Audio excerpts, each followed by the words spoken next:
South Africa के Martin Pistorius को एक रहस्यमयी बीमारी ने अपनी चपेट में ले लिया था। शुरुआत गले में खराश से हुई और फिर उन्होंने खाना पीना और बातचीत भी बंद कर दी। मार्टिन तकरीबन 13 साल कोमा में रहे थे, लेकिन जागने के बाद ऐसी कहानी सुनाई जिसने घर वालों को हिलाकर रख दिया। मेडिकल साइंस से जुड़ी एक ऐसी कहानी वायरल हुई है जिसे पढ़कर लोग इमोशनल हो गए हैं।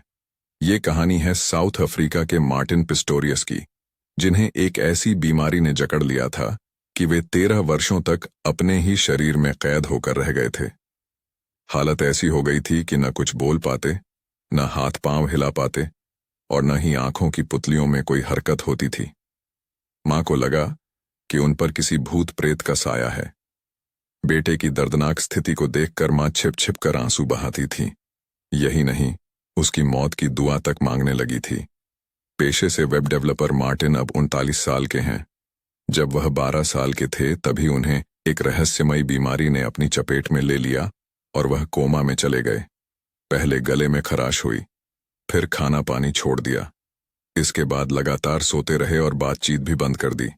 लेकिन उससे भी खौफनाक मंजर यह था कि 2 साल बाद वह कोमा से तो जाग गए, पर शरीर अभी भी सोया हुआ था। लैड बाइबल की रिपोर्ट के अनुसार कोमा से जागने के बाद मार्टिन को सब कुछ समझ में आ रहा था। वह घर वालों की बातें सुन पा रहे थे, लेकिन उन्हें बता नहीं पाए कि वो कोमा से लौट आए हैं।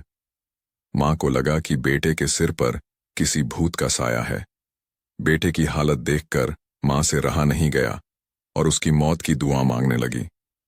डॉक्टरों को लगा कि मार्टिन क्रिप्टोकॉकल मेनिंजाइटिस नामक बीमारी से पीड़ित हैं। तब इस रहस्यमयी बीमारी का कोई इलाज नहीं था। उन्होंने मार्टिन के माता पिता से कहा कि वे उन्हें घर ले जाएं और देखभाल करते हुए उनकी मौत का इंतजार करें, क्योंकि इसके अलावा और कोई चारा नहीं है। लेकिन आखिरकार वो सुखद घड़ी भी आई जब मार्टिन कोमा से बिल्कुल बाहर आ गए। लेकिन इसके बाद उन्होंने जो कहानी सुनाई उसने सबको हिलाकर कर दिया।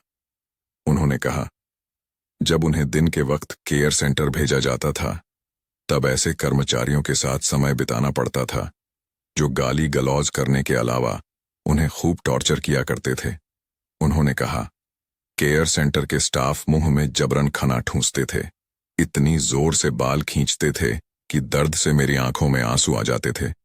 जबरन गर्म चाय पिलाते थे, नहीं पी पाता तो मेरे साथ मारपीट करते थे।